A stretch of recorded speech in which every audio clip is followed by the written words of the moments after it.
बच्चों आज हम लोग बात करेंगे वर्क एनर्जी एंड पावर की। ये एक ऐसा टॉपिक है जो सीबीएसई, आईसीएसई और स्टेट बोर्ड में 9, 10th और फर्स्ट ईयर में आपको अच्छे से पढ़ने को मिलता है। थोड़ा सा कन्फ्यूज़न भी रहता है हमको वर्क एनर्जी और पावर को समझने में, तो हम लोग डिस्कस करेंगे सबसे पहले वर्क को, फिर हम एनर्जी को डिस्कस करेंगे और फिर पावर को। तो बच्चों वर्क को समझने के लिए सबसे पहले हमें फोर्स को समझना होगा। फोर्स को, तो फोर्स क्या होता है एक्चुअल में, जो इसकी डिफिनीसन होती है तो उसको तो हम कहते हैं कि पुश और pull of any object is called force. और फोर्स का जो फार्मूला होता है वो क्या होता है, F = ma होता है। m जो होता है उसको बच्चों मास कहते हैं और a जो होता है उसको हम एक्सीलरेशन कहते हैं। तो यहाँ से हमें फोर्स की खूब सारी यूनिट मिल जाती हैं पढ़ने को, और MKS यूनिट, CGS यूनिट, और उन यूनिट्स का हमें वर्क एनर्जी और पावर में यूज़ भी करना है। जैसे कि एक जो सबसे कॉमन यूनिट है जिसको हम कहते हैं न्यूटन, ये फोर्स की यूनिट है। अब न्यूटन की वैल्यू क्या होती है बच्चों, तो इस फार्मूले से ही आप निकाल सकते हो। मास को हम kg में मेज़र करते हैं और एक्सीलरेशन को मीटर/सेकंड²। तो हमारा न्यूटन जो है 1 न्यूटन, उसकी वैल्यू हो जाएगी 1 kg मीटर/सेकंड²। इसकी एक CGS यूनिट भी होती है फोर्स की, जिसको हम डाइन कहते हैं। और बच्चों डाइन को अगर हम कन्वर्ट करना चाहें तो डाइन जो होता है वो 1 ग्राम सेंटीमीटर/सेकंड² के इक्वल होता है। और यहाँ से एक रिलेशन निकल के आ जाता है कि 1 newton is equal to 10⁵ dyne. वो कैसे आया बच्चों, तो अगर आप इस फार्मूले को kg मीटर/सेकंड² को ग्राम सेंटीमीटर/सेकंड² में कन्वर्ट करेंगे तो आपको यही रिजल्ट मिलेगा, क्योंकि 1 kg जो होता है वो 1000 ग्राम के इक्वल होता है और 1 मीटर जो होता है वो 100 सेंटीमीटर के इक्वल होता है। कई बच्चों को बड़ी प्रॉब्लम होती है कि मीटर को सेंटीमीटर, मिलीमीटर, डेसीमीटर में कन्वर्ट करने के लिए, जो कि क्लास 6, 7, 8 में पढ़ाया जाता है। और अगर हमें मीटर से डेका मीटर में जाना है, हेक्टोमीटर में जाना है, किलोमीटर में जाना है, तो इसे भी हम समझ लेते हैं। अगर किसी को ये नहीं आता है या इसके बारे में नहीं पता है तो आप इसको देख लीजिए। इस तरीके से हम लोग को लिख लेना है। ये होता है हमारा मीटर, इसके बाद में होता है डेसीमीटर, फिर क्या होता है सेंटीमीटर, फिर क्या होता है मिलीमीटर। और लेफ्ट हैंड साइड में क्या होता है हमारा डेकामीटर, DAM, हेक्टोमीटर, HM और किलोमीटर। अब होता क्या है बच्चों, जब हम लेफ़्ट टू राइट चलते हैं, लेफ्ट मतलब कि मीटर से अगर हम इस तरफ जा रहे हैं डेसी, सेंटी, मिली की तरफ, तो हमें एक जंप पे 10 का मल्टीप्लाई करना होगा 10 का। यानी 1 मीटर इज इक्वल टू, अगर हमें डेसी मीटर पूछे जाएंगे तो हमारा आंसर 10 हो जाएगा। और 1 मीटर इज इक्वल टू अगर हमसे सेंटीमीटर पूछा जाएगा तो हमें 2 जंप करने होंगे, तो क्या हो जाएगा 100 हो जाएगा। 2 बार 10 का मल्टीप्लाई कर देंगे। और अगर 1 मीटर में हमसे पूछा जाएगा कितने मिलीमीटर होते हैं, तो हमको 3 बार जंप करना होगा और हमारा आंसर क्या होगा, 10 को 3 बार मल्टीप्लाई कर देना, यानी कि 1000। और अगर हमसे राइट से लेफ़्ट चलने को कहेगा, जैसे हमसे पूछे कि बताइए 1 मीटर में कितने डेकामीटर होते हैं, how many decametre in 1 metre. तो आप लोगों को क्या करना है कि 10 का डिवाइड करना है एक जंप पे, यानी मीटर से अगर डेकामीटर पे आ रहे हो तो 10 का डिवाइड करोगे, यानी 1/, क्या हो जाएगा 10 हो जाएगा। इसी तरीके से अगर 2 बार जंप करना पड़ रहा है हमको, किधर, राइट से लेफ़्ट, तो 1 मीटर में क्या हो जाएंगे 1/100 हेक्टोमीटर हो जाएंगे। इसी तरीके से लास्ट वाला क्या हो जाएगा कि 1 मीटर इज इक्वल टू क्या हो जाएगा 1/1000 किलोमीटर। तो बच्चों इसका भी हमें काफ़ी ज़्यादा यूज़ करना होता है, मैथ में भी करना होता है और फिजिक्स के न्यूमेरिकल में भी हमें करना होता है। तो ये फिजिक्स का बहुत आसान सा टॉपिक है, वर्क एनर्जी एंड पावर। तो इसको हम डिस्कस करेंगे फोर्स के बारे में। और ये जो हमने कुछ यूनिट्स लेंथ की जो हमने कन्वर्ट करना आपको सिखाया है, मीटर, डेसीमीटर, सेंटीमीटर में, तो इसको आप लोग स्क्रीनशॉट ले लीजिए। अब सबसे पहले हम बात करेंगे वर्क क्या होता है। तो वर्क की अगर हम डिफिनीसन की बात करें तो बहुत आसान सी डिफिनीसन है। अगर हमारी लैंग्वेज में आप बात करेंगे, बुक्स में तो डिफिनीशंस आपको मिल ही जाएंगी। तो डिफिनीसन क्या इसकी होती है, application of force along a displacement, यानी किसी भी डायरेक्शन में अगर फोर्स लगाया जा रहा है और अगर डिस्प्लेसमेंट हो रहा है तो हम कह देंगे कि वो वर्क डन है। तो वर्क डन का इसी से फार्मूला भी आता है, W is equal to F into S, यानी फोर्स इंटू डिस्प्लेसमेंट। एस जो है यहाँ पे डिस्प्लेसमेंट होता है, और वर्क डन की हम यूनिट भी फोर्स और डिस्प्लेसमेंट की यूनिट की हेल्प से ही निकालेंगे। तो चलिए पहले हम बात करते हैं वर्क डन का फार्मूला क्या होता है। हमें सिर्फ यहाँ फार्मूले और यूनिट और उनके रिलेशन समझने हैं, बाकी थ्योरी जो है आपकी बुक में दी गई है, अच्छे से उसको आप पढ़िए। हाँ, डिफिनीसन जो मतलब कह सकते हैं ना बहुत आसान सी डिफिनीसन है, उसको हम बताने की कोशिश करेंगे। जैसे कि हमने बताया कि जो वर्क होता है वो application of force along a displacement, एक डिस्प्लेसमेंट के साथ एप्लीकेशन ऑफ फोर्स जो होता है उसे हम वर्क डन कहते हैं। तो यहाँ हम बात करते हैं फार्मूले की। सबसे पहले बात करेंगे वर्क का फार्मूला क्या होता है। तो W is equal to, work जो होता है उसको W से डिनोट करते हैं, वो F इंटू एस के इक्वल होता है। यहाँ पे F क्या होता है, फोर्स होता है, और S क्या होता है, डिस्प्लेसमेंट होता है, डिस्प्लेसमेंट। बच्चों डिस्प्लेसमेंट के बारे में पता होगा, इसको हम कहते हैं शॉर्टेस्ट पाथ। इसका एक आपने डिफिनीसन पढ़ा होगा जो क्लास 6, 7, 8 में बताया जाता है आप लोगों को, इसको कहते हैं शॉर्टेस्ट पाथ। डिस्टेंस और डिस्प्लेसमेंट में यही अंतर है, डिस्टेंस जो होता है वो एक्चुअल पाथ होता है, टोटल पाथ होता है, और डिस्प्लेसमेंट जो होता है वो शॉर्टेस्ट पाथ होता है। डिस्प्लेसमेंट निगेटिव हो सकता है, डिस्टेंस कभी निगेटिव नहीं हो सकता। डिस्प्लेसमेंट जीरो हो सकता है, डिस्टेंस कभी जीरो नहीं हो सकता। तो ये बातें आप ध्यान रखेंगे, ये आपको पता भी होंगी। और यहाँ पे जो हमें फार्मूला पढ़ना है वो F इंटू एस पढ़ना है।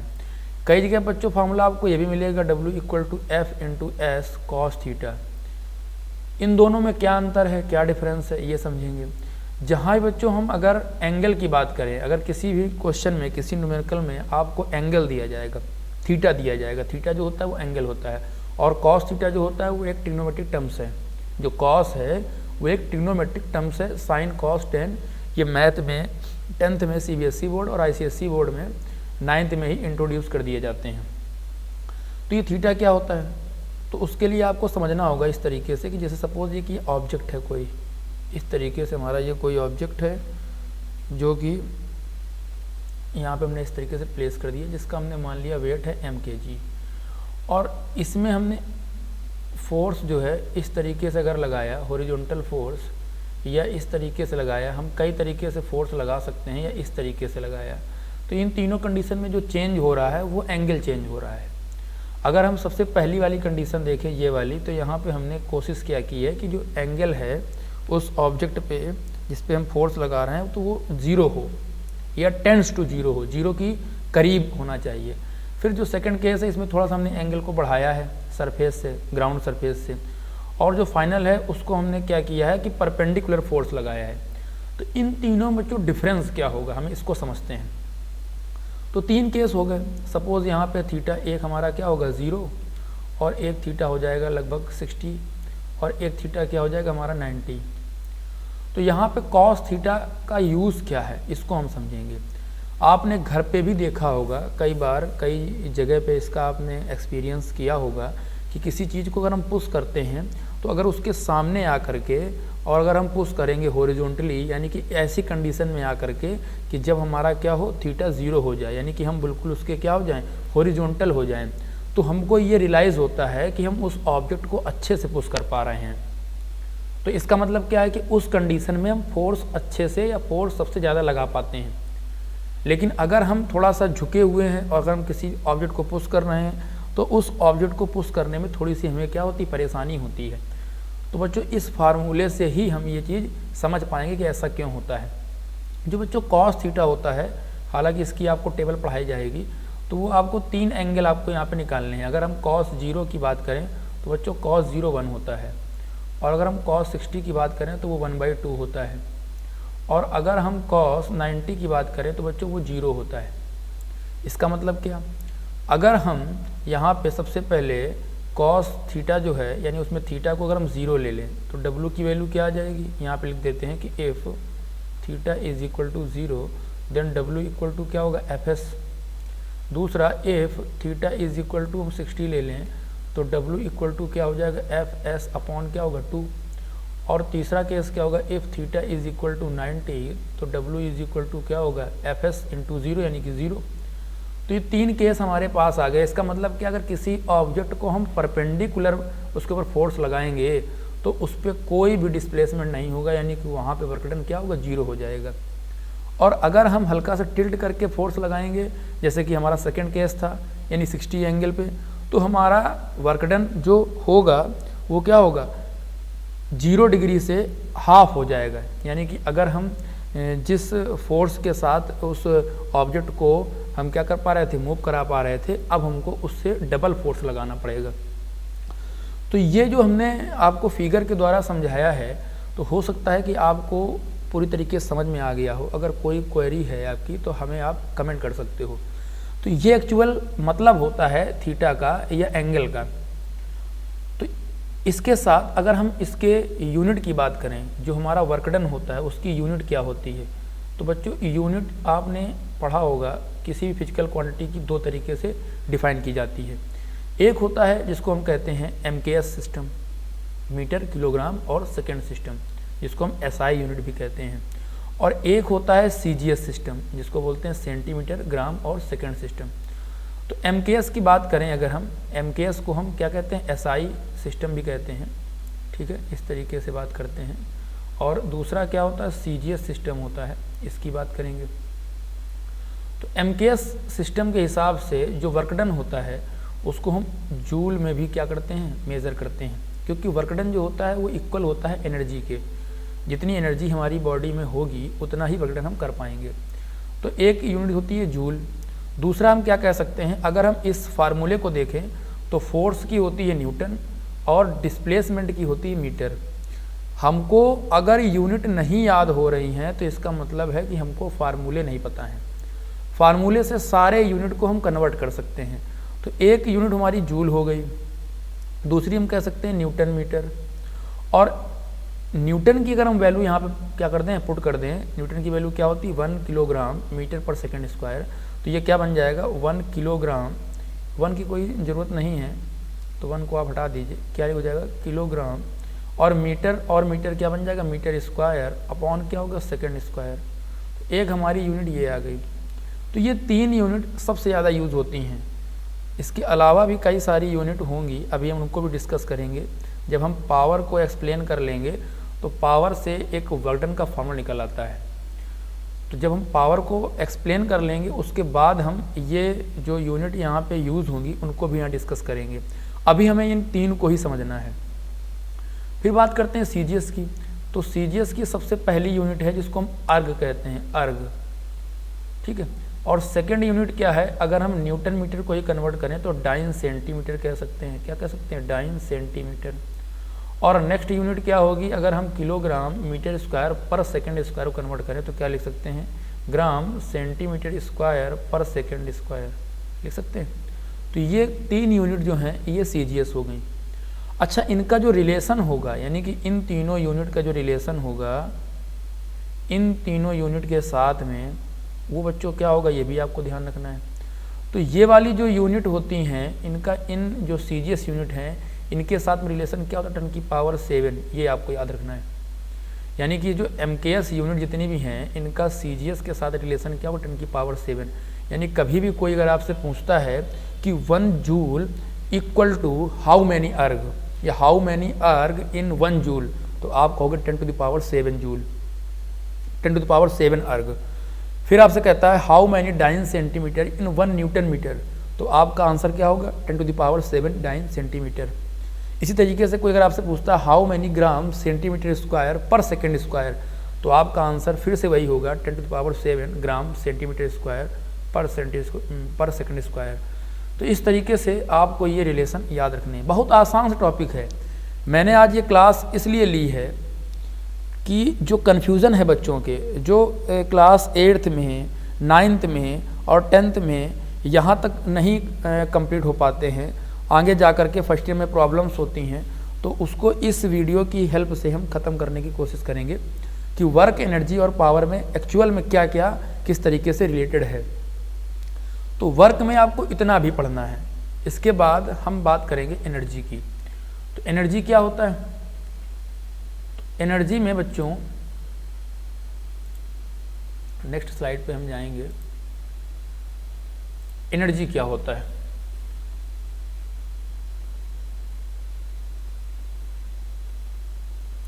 तो सबसे पहले समझ लेते हैं एनर्जी की डिफिनीशन क्या होती है। एनर्जी को हम कहते हैं एबिलिटी ऑफ डूइंग वर्क।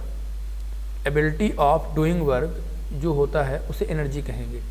तो एनर्जी का बच्चों फार्मूला क्या है? तो यहाँ पे आपको एनर्जी के दो फार्मूले पढ़ने हैं। एक आपको काइनेटिक एनर्जी पढ़नी है जिसको हम ई के से डिनोट करते हैं, और एक आपको पोटेंशियल एनर्जी पढ़नी जिसको ई पी से डिनोट करते हैं। जो काइनेटिक एनर्जी होती है उसका बच्चों फार्मूला होता है हाफ एम बी स्क्वायर, और जो पोटेंशियल एनर्जी होता है उसका फार्मूला होता है M G into H. M का मतलब दोनों जगह पे मास है, और जो वी होता है उसको वेलोसिटी कहते हैं, फाइनल वेलोसिटी। यू जो होता है उसको इनिशियल वेलोसिटी कहते हैं, और जी ग्रेविटी होती है, ग्रेविटेशनल फोर्स होता है, और एच बोलते हैं हाइट फ्रॉम द ग्राउंड या height from the ground surface. तो अब इन दोनों में अंतर क्या है? पोटेंशियल एनर्जी जो होती है वो स्टेशनरी ऑब्जेक्ट पे लगती है, और काइनेटिक एनर्जी जो मूविंग ऑब्जेक्ट होते हैं उन पे लगती है। जितने भी मूविंग ऑब्जेक्ट हैं उन पे हम काइनेटिक एनर्जी को निकालते हैं। अब जो ये फार्मूला है हाफ एम बी स्क्वायर, इसको हम और कई तरीके से भी लिख सकते हैं। यानी अगर इसको हम चेंज करना चाहें तो हमको मोमेंटम हमने पढ़ा है P is equal to M B होता है, मास इंटू वेलोसिटी। तो अगर हम इसको यूज़ करें तो ई के इज इक्वल टू क्या होता है हाफ एम वी स्क्वायर, और इसको लिख सकते हैं half M V into V. तो यहाँ क्या हो जाएगा हाफ एम वी को हम P कह देंगे और ये V हो जाएगा। तो एक फार्मूला ई के का ये भी निकल आता है।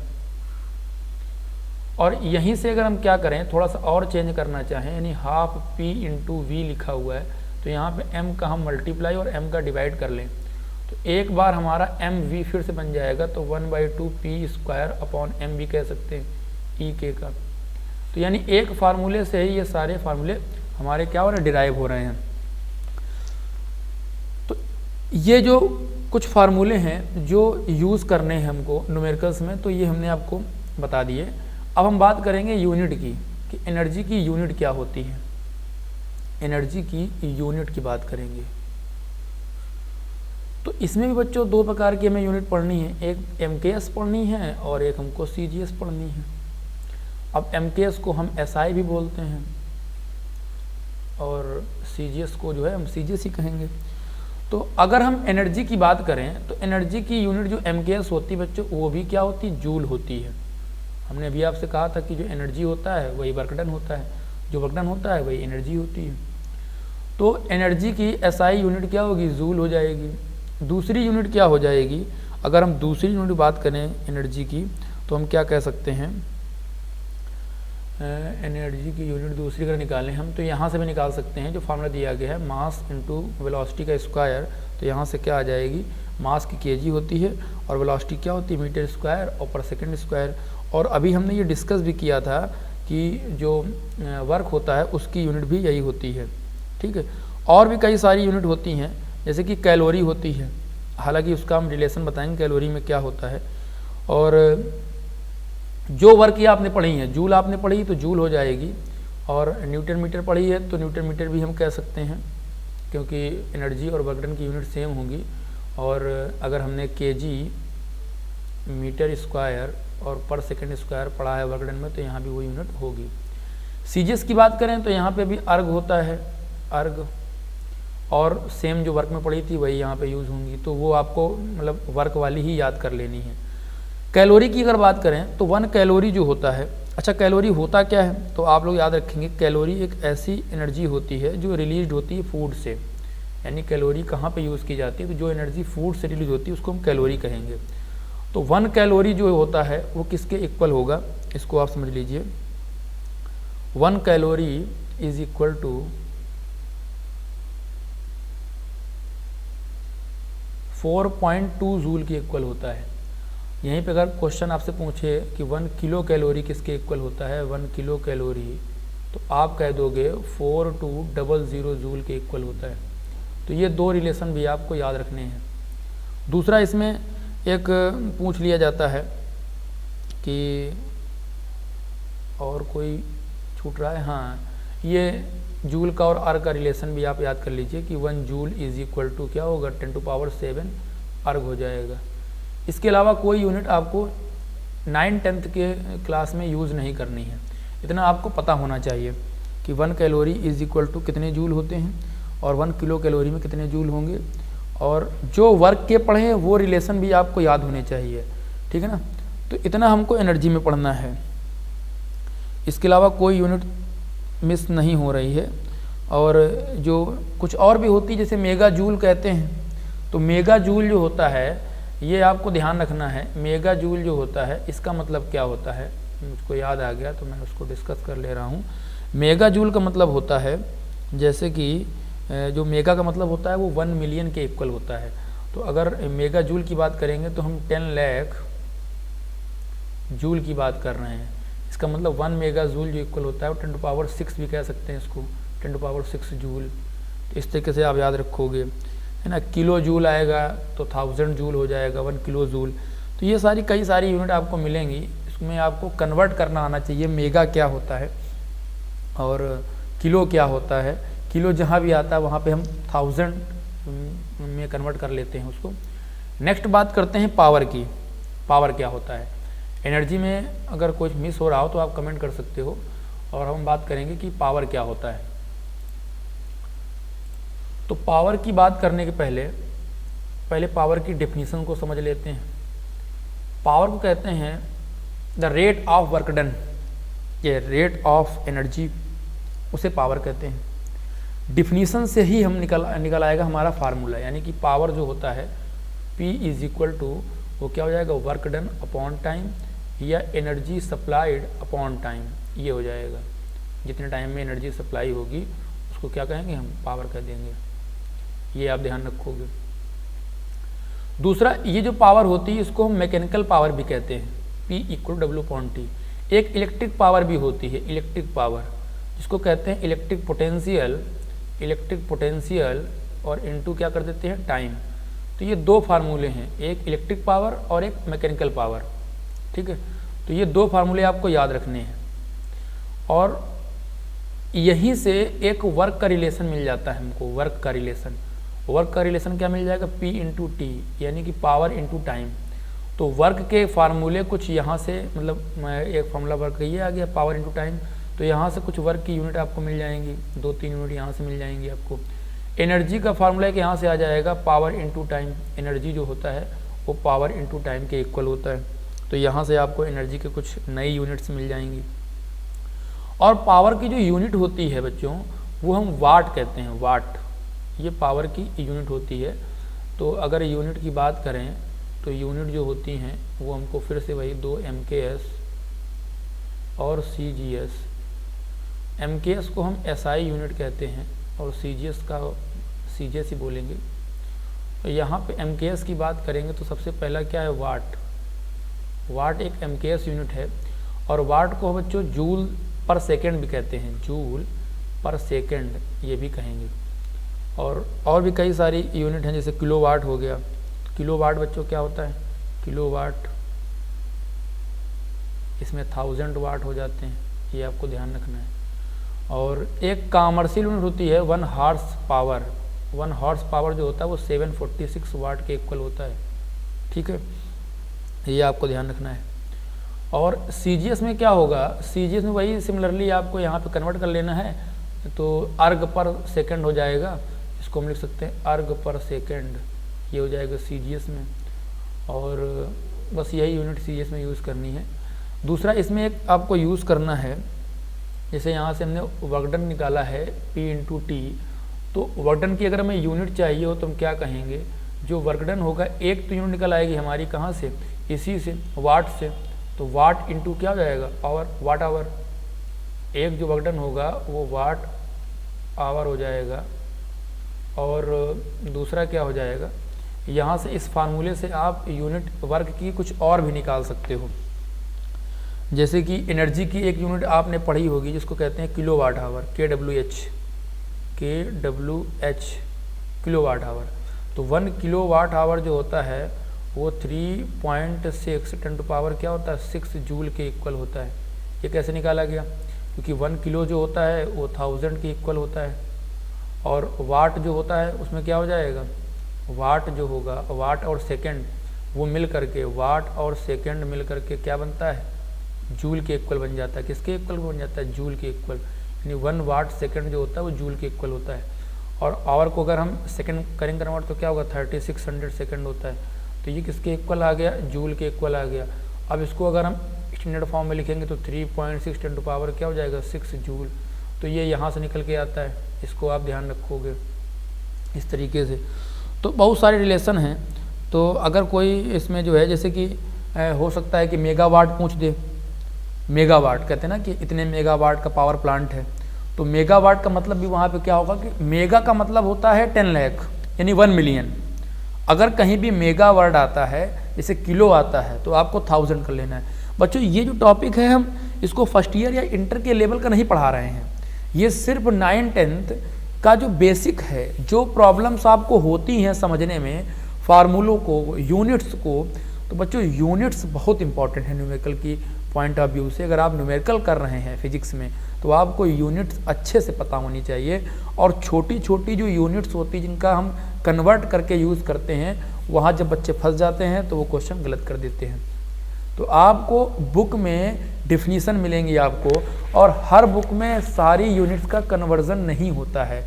आपको कुछ अपने मन से नोट्स बनाने होंगे, आपको अच्छे से लिख करके उनको याद करना होगा। कुछ चीज़ें हो सकता है कि मेरे बताने में भी छूट जाए, कुछ चीज़ें मिस हो जाए, क्योंकि कोई बुक से तो हम देख करके पूरा वीडियो रिकॉर्ड कर नहीं रहे हैं, या कोई कहीं से नोट्स देख करके रिकॉर्ड कर रहे हैं। ये मैंने आज क्लास में डिस्कस किया है, तो उसी को मैं आपके सामने डिस्कस कर रहा हूँ कि आपके जो है बेसिक्स जो हैं वो क्लियर हो जाएं। तो ये पावर होता है। इलेक्ट्रिक पावर जो होता है उसका भी यूनिट अगर निकालोगे आप तो यहाँ से निकल आएगा, क्योंकि अभी आपने पोटेंशियल नहीं पढ़ा होगा। पोटेंशियल की यूनिट होती है वोल्ट, और टाइम की होती है सेकंड, या वोल्ट आवर भी कह सकते हैं। तो वोल्ट सेकंड ये हमारा इलेक्ट्रिक पोटेंशियल हो जाएगा, ठीक है ना। तो बेसिकली जो 9-10 में जो पावर पढ़नी है उसमें मैकेनिकल पावर ही पढ़नी है, वर्क डन अपॉन टाइम, ठीक है ना। और यहाँ से एक ये भी आ जाता है कि किलोवाट आवर क्या होता है, एनर्जी। तो एक यूनिट ऑफ एनर्जी जो होती है वो किलोवाट आवर के इक्वल होती है, यानी कि जो घरों में हमारे जो रीडिंग्स आती हैं वो जो आती हैं वो किलोवाट आवर में ही निकाली जाती हैं। जो घरों में हमारे जो बिजली हम यूज़ कर रहे हैं तो उसका जो इलेक्ट्रिसिटी बिल बनता है वो इस तरीके से ही निकाला जाता है, पावर की हेल्प से ही। तो आप लोग इसको अच्छे से देख लीजिए, और कुछ अगर पसंद आए तो उसका आप स्क्रीनशॉट ले सकते हो, और अगर वीडियो पसंद आया हो तो इसको आप लाइक कीजिए और शेयर कीजिए अपने क्लासमेट के साथ में, और सब्सक्राइब करिए हमारे चैनल को अगर आपने सब्सक्राइब नहीं किया है, और पढ़ाई करते रहिए अच्छे से। और जो भी बेसिक्स अगर आपके कोई डाउट है तो आप हमें कमेंट करिए, कोशिश करेंगे उसको क्लियर करने की। Thank you very much.